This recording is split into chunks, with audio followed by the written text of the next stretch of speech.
you know what, isn't the things that have made leaders successful in the past has been what they know, growing the skill sets, etc. But I think leaders of the future are going to look very different because what we know almost all can be automated on some level. Yeah. The role of leadership is going to be to connect with people. To connect people is to challenge ideas, is to inspire, is to motivate, is to deeply connect, is to empathize and sympathize, is to coach, it's those sorts of things that I think, particularly in very technical industries, have been undervalued over time. And technology and AI specifically is going to amplify those skills in a big way.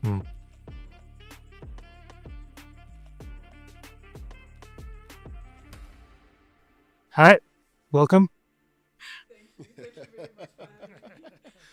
Celiwe Ross, how are you doing today? I'm very good, actually. It's been an awesome Singularity Summit, and day 2 for me better than day 1 because I don't have to speak. So I'm a lot calmer than I was yesterday. You spoke yesterday. I spoke yesterday. Spoke on a topic I'm very passionate about, which is on leadership. Leadership. But very much about like the role of leaders in a world that is fundamentally disrupted and open is fundamentally changing. And that's the leadership models of old will not work when we are essentially having to partner with technology. We can't get rid of that reality. It's here. So everything that we've learned about how to lead ourselves and how to lead people is going to fundamentally change. We just had quite a deep conversation with Walter on that exact subject. It's not about the technology, it's about the leadership. Right. But the marriage of the two can be amazing. Exponential. Yeah. And I do want to say it, but yeah. where do you think we are lacking as a community, as a country, as a people in terms of leadership? And I mean from any sphere that you can pick. I think we need to be very careful of fear-mongering the future, like making people fearful of what is inevitable. And I think the only way that you can allow yourself to go there is actually, if this is going to sound so soft and fluffy, but I think we all have deep personal work to do. Right. All of us as individuals, as husbands and wives, as parents, as leaders, as executives, the only place from which you lead and lead genuinely is from a place of self-knowledge.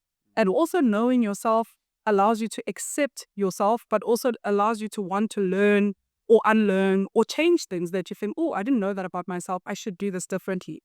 You can never get there without knowing yourself, without doing the work that lets you know yourself. And I think that has to shift fundamentally because there are so many things that are leapfrogging us, so many things that are changing, so many things that are disrupted, that the only role that we're going to have is the role of being true human. Shush. You are one of the, I think, first Black ladies in mining. I'm the first Black woman to qualify as a mining engineer in South Africa, yes. What were some of your early lessons there?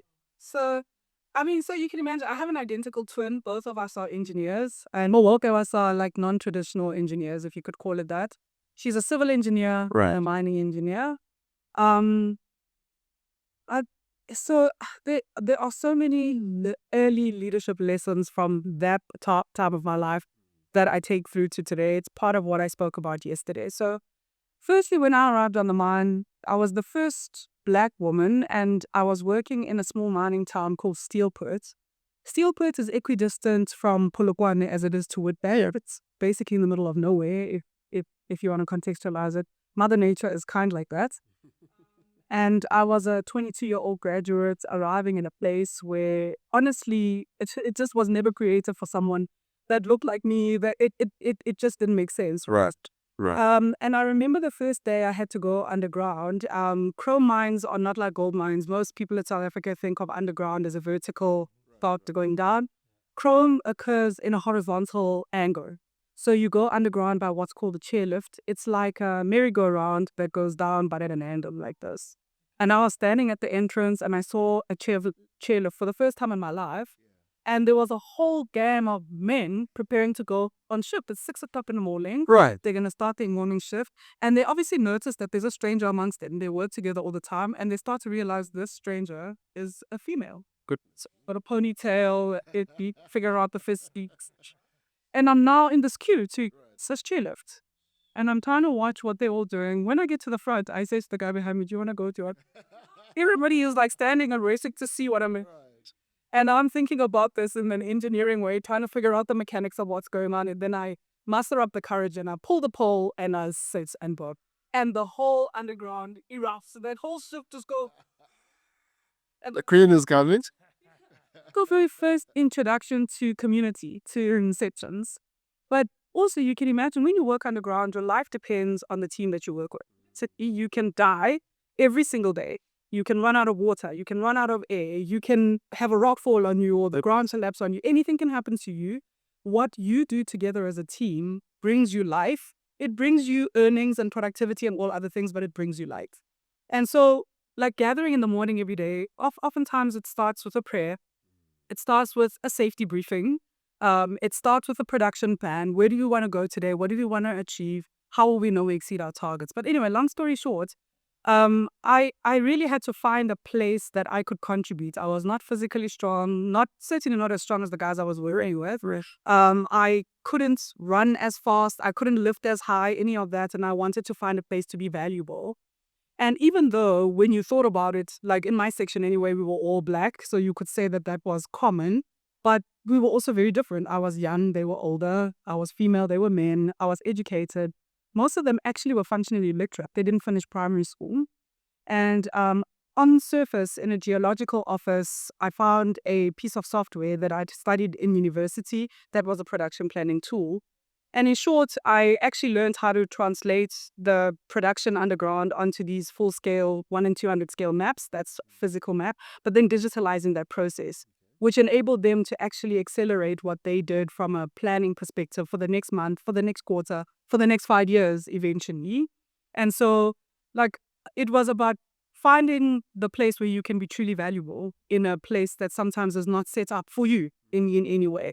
So I have so many leadership lessons from conversations I had with 9 guys I worked with in a section underground where everything could have been completely like almost counterproductive. It could have been dirty. That's what you could see. If you choose to see that, that's what you see. It's dirty, it's humid, it's clampy, it's full of men, it's hard, it's physical, etc. But so much of the leader I have become was shaped in those years underground. Interesting. So in the boardroom, the conversations leading up to the Old Mutual deciding to somehow get behind Singularity. Can you give us some insight into that? It's not a board decision. But interestingly, we actually had a lot of board members last year and this year. On the second morning of the summit, we host a leadership conversation where we invite non-executives and executives at different levels to hear one or two speakers speak directly to us. Look, I think that there isn't a listed financial services company in the world that isn't grappling with digitalization and technology advancement and therefore AI. It's not possible. And if you attend the AGM of any of the banks, any of the insurers, there's invariably a question around cost reduction and investment in technology and now AI. And I think boards are wanting to become super conversant on these topics, and executive insight and executive learning in these areas is skyrocketing. It has to. And so, yeah, no, it wasn't a board decision, but certainly even for us as executives and thinking about where do we want to put some money behind that signals the investment that we're making and the change that we want to see, it made sense. So what brings about this challenge in the leadership? Is it that they don't fully understand the technologies that needs to be implemented in the companies, or is it their lack of appetite to adapt to the new ways of doing things? Because I don't think what you're saying is necessarily unique in the financial sector. It's pretty much everywhere. I think it's fear. It's fear of the unknown. It's fear of being obsolete. It is fear of what will I then have to become if I don't know this. Particularly in financial services, you rise in leadership because of what you know. Right. You are a good deal maker, you're a good structurer, you're a good financial modeler, you're a good tax practitioner, whatever the case may be. Yeah, you've got a particular skill set and you get promoted because you're really good at what you do. I think that's going to change. All of the things I've just described can all be automated, can all be done by AI. So the awareness and the knowledge that my role is going to change, all our roles are going to change, every industry is going to be disrupted. And so the willingness to look into the future and to challenge yourself to become different can only be done without fear. I I'm not sure if I understood that last statement of yours. You can only do it without fear, or surely fear is almost the catalyst, right? It is, yeah. So I suppose it is reacting to fear as catalyst rather than wanting to bury your head in the ground and say, I don't want to shit. That's possibly the way that I meant it. Is yes, fear can be a catalyst where it's just like everything around me is changing. I need to change. I need to do something different or not. I think that there's a great quote that I speak about all the time by a gentleman called Marcus Buchanan, where he talks about the fact that leaders have to be fascinated by the future.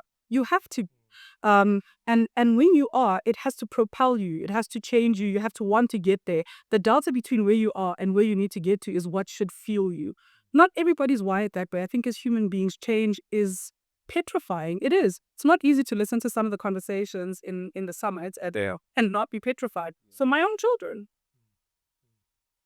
So what's next? I mean, how if you're looking at, I presume you're thinking of this partnership as somewhat longer one. It was little. It's clearly. I think you've proven that it's more than just an experiment. I think it's a really nice. Looks from the outside, looks like a nice relationship. Yeah. It fits. It fits from my perspective, anyway. As an attendee. So what can we expect in terms of this moving forward? Or Yeah, I don't think this is something you can do for the short term. We are learning things ourselves. So every year we bring 200 mutualites into the Singularity Summit across the mutualites. I like that. Nice. across all levels. So it's not just the exco. We have people who are here from call center to executives who come and participate in the 2 days. I think that catalyzes something, and we start having different conversations and different challenges. I had a risk colleague today who was talking about fraud and fraud detection based on a conversation about AI that she was listening to.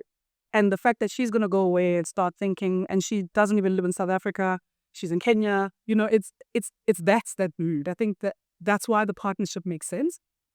I think the second thing is it's an acknowledgement of the fact that we ourselves are not perfect. Hey? Old Mutual makes mistakes. We are in the customer service realm, being in financial services. And oftentimes people don't deal with their insurer because they're having a great time in life. A geyser has burst, a car's crashed, someone has passed away, and they need someone to show up for them. And in us having to show up in that moment, we need to have a deep authenticity and a deep humility to the situation that people find themselves in. It should drive how we design our products, how we service our customers, how we think about roles, how we reskill our employees. It touches on everything. So we are on the same journey that so many people who've come to approach me in the summit say, how are you guys figuring this out? I feel like I'm in the dark ages. We are jointly figuring it out. We don't have it perfectly figured out, but we have to be open to realizing that if we don't do it, we ourselves are going to be disrupted. We ourselves will become obsolete as a company, as an industry. So we had a captain of the 2000s sitting on the very chair a while ago.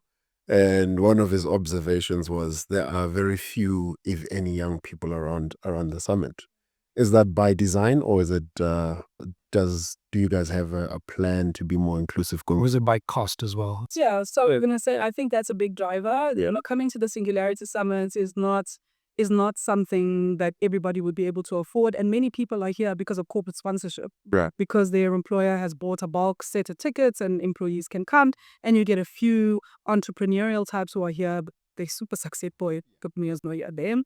There's a few young ones, but definitely not enough. I think that's a fair provocation. And actually, I think for me, one of the biggest takeaways from this summit going into next one and what we need to think about is how do we start to infiltrate, the mind of a younger audience? And when I say younger, for me, it's like tweens and early teens. Before you become a jaded and distracted teenager, it's about like thinking about the fact that permanent employment in the way that we've known it will not exist. In fact, our kids have to get ready for a world where they'll build multiple careers, some of which will be successful, some of which will bomb and fail, and getting comfortable with the fact that failure is good. I'm going to learn something from this. As I failed in that, I understand it, and then I go and invest in something else. I don't think that societally and educationally we've been set up for that. And you need to get to them at a place where they're not going to be distracted by the robots and the dogs, etc. when they're too young. I think it's important, of course, for them to study that. But when they're awake enough and curious enough without the teenage hormones raging in them, and start to fundamentally challenge them thinking about their own careers and how they can actually become employers themselves. That's what Africa needs. Right. That's what South Africa needs. Like David Roberts said, no one is coming to save us. We have to start creating the ecosystems that build for the future. And I think our children we have to start creating a youthful generation that is all about creating employments, that is comfortable failing forward, that is comfortable with making mistakes and learning from them, and understanding that their careers are going to be multiple different, whether it's investments or businesses or companies or careers or degrees, and the fact that some of them are going to work supremely well, some might not. It's a very interesting take. The old African adage says it takes a village to raise a child. What kind of leadership structure would support a future that is geared in kids having multiple careers? I would already imagine that's like a government only kind of leadership. It starts from the house, from the schools. What does that leadership, what mindset change do we need to see in society to realize this future with kids having multiple careers? Yeah, I think like the word growth mindset comes to mind, and I know people have heard about growth mindset so much. But I don't say that lightly, because I think a growth mindset is about looking at possibility rather than what's not possible. It's about the openness and the willingness to challenge what you think and what you know with what you may not know. And therefore, I'd like this adage of a community raising a child. Like when you said it, I was like, it should almost be obvious, Eunice. And is probably the next wave, I think, in leadership, and the next wave in us scaling what we're doing here over these 2 days, and about how we start to democratize it more and more. Johnson A just finished speaking, and he was talking about how anything that has to do with technology will go down to zero cost. Everything. Music, you used to have to go into music and buy sahis. Now your phone prompts you on the next song you should listen to. Like the cost of service drops and drops and drops. So democratizing access and realizing that anything that is highly priced, highly valued, but also highly technical will drop in price over time. And so I believe that the next work is going to be about how you create, how you scale this, how you become the ripple in the pond, so that more and more people are asking those questions, are starting to think. Because I think we have to start thinking about the next set of problems we want to solve. Right. Someone was saying earlier that in the Western world, a lot of tech entrepreneurs are investing in making the wealthy wealthier. Whereas I could ask a challenge, and the African technology response has to be about how are we solving our own problems. And that's not just going to be a government or a policy question. I think that big business is going to have to come on board. I think that social organizations, NGOs, I think that everybody's going to have a role to play in not only defining and understanding those problems, but determining what the solutions are going to look like.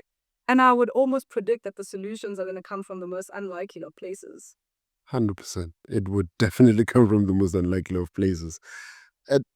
Looking at entrepreneurship in South Africa in particular, there's a bit of a ceiling, and most startups are feeding into corporate. They're just creating products that ultimately get swallowed up into corporates because of a number of challenges that they face.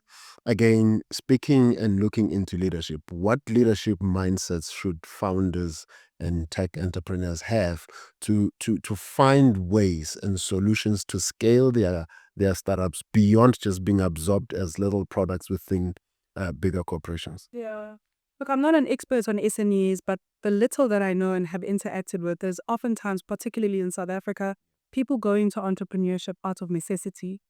Either, I can't find a job, or I've lost a job and I've got this package of money, I need to do something. We need to create a passion actually for entrepreneurship. And entrepreneurship is a little bit like it's like being a nomad.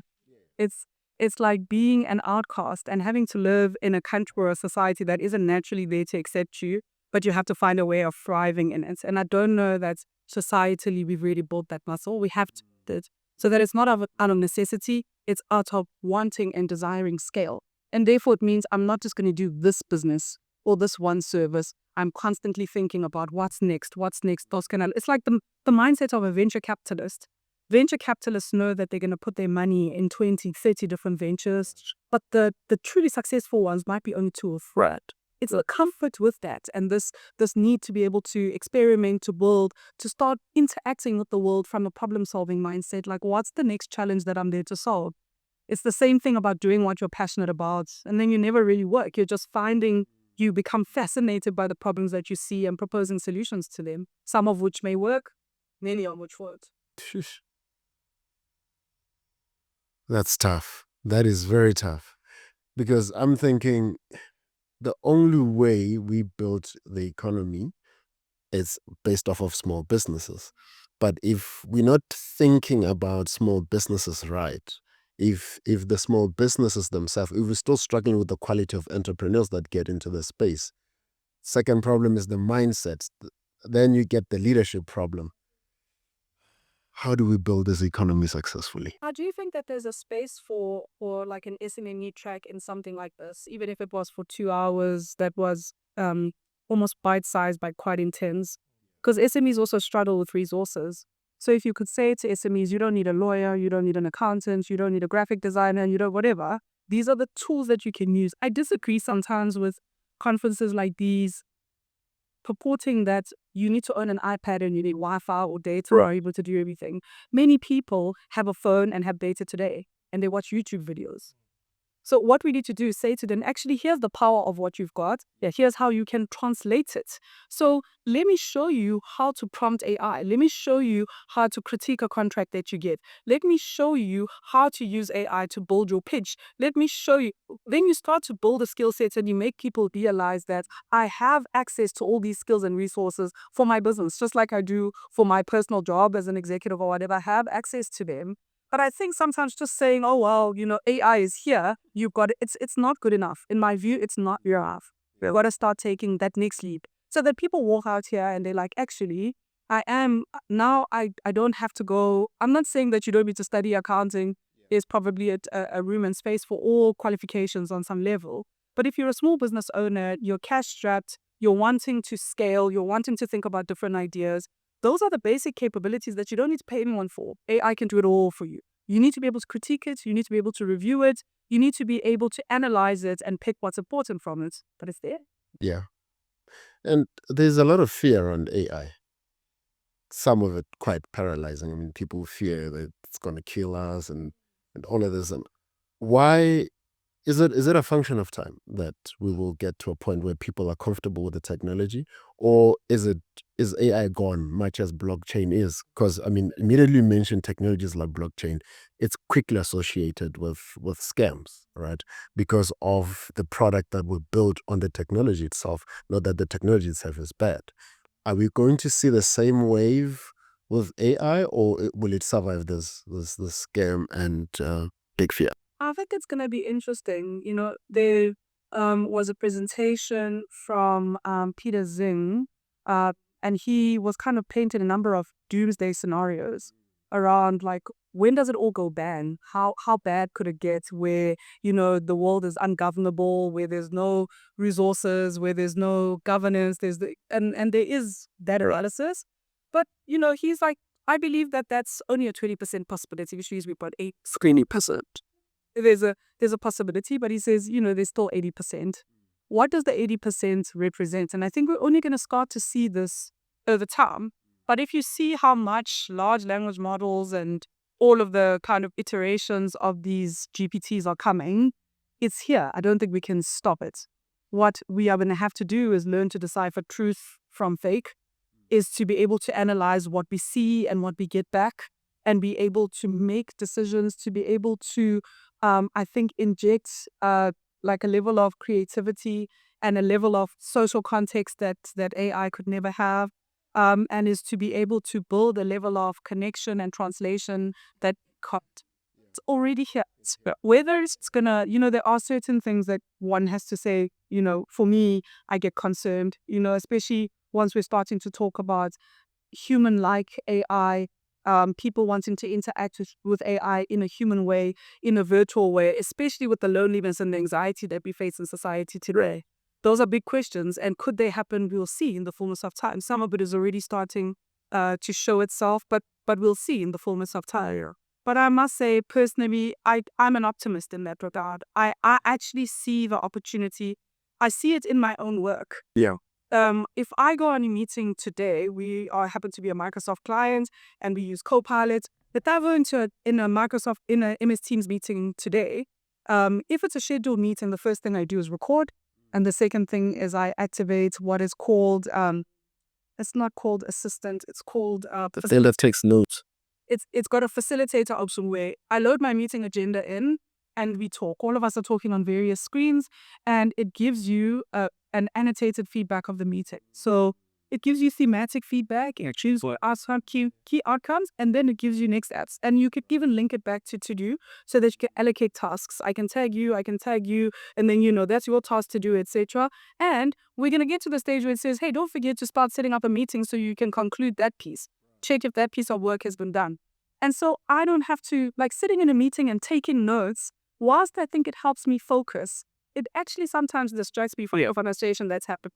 So the ability to actually say, I can be fully present and listen to this, I'll go and read the notes later and allocate tasks supporting me. It's super powerful. I mean, I'm a great fan of, I suppose what broadly you would consider an agentic, a very personal agentic AI, in the sense that I've got a very effective personal, individual or secretary or whatever you want to call it, that actually knows my history, knows what I'm trying to do, knows what I'm working on, and I can do other things, like in the sense, particularly in my space, if I'm working in media, I've got a very deep archive with work I've done. If it comes across something online that, you did a story like this 3 years ago, here's your notes, here's your story, it can say, now you can kind of revive that in some way. And for organizations, not just on a personal capacity, but for a publishing organization, those kind of tools is and it's technically quite simple. It's not that complicated. It just really just opens up your whole world. I agree. I don't think that there's an industry that is not going to be disrupted by AI. There isn't one. There isn't. I don't even want to say disrupted. I want to say improved. There we go. I love that. Yeah.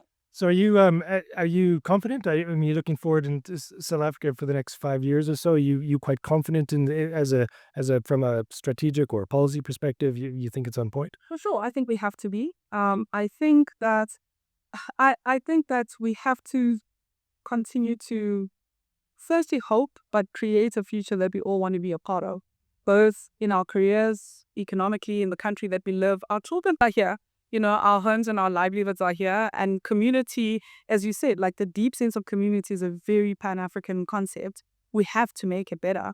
I'm definitely hopeful. I really am. And we definitely have better weather than Europe anyway, so it's I'm happy to stay, Longevity. Your longevity is cool. Very important. Very important. Thanks. Just in closing, does the emergence of new technology require a new kind of leadership or just a different way of thinking? In the sense now, with AI now being so much and available to everyone, does it mean as a parent somebody has to parent differently? Does it mean as the leader of the organization I have to change and rethink how I need to do things? Or am I just, as an old granny in the rurals, good enough to adapt this? Does it require change of personality or an entire shift of leadership, essentially? From a leadership perspective, I think it's an entire shift. Yeah. You know what, isn't the things that have made leaders successful in the past has been what they know, growing the skill sets, etc. But I think leaders of the future are going to look very different, because what we know almost all can be automated on some level. Yeah. The role of leadership is going to be to connect with people. To connect people is to challenge ideas, is to inspire, is to motivate, is to deeply connect, is to empathize and sympathize, is to coach, it's those sorts of things that I think, particularly in very technical industries, have been undervalued over time. And technology and AI specifically is going to amplify those skills in a big way. All right, 100%. That's it. We shut it down then. Thank you so much for making the time. It's been great. Thanks.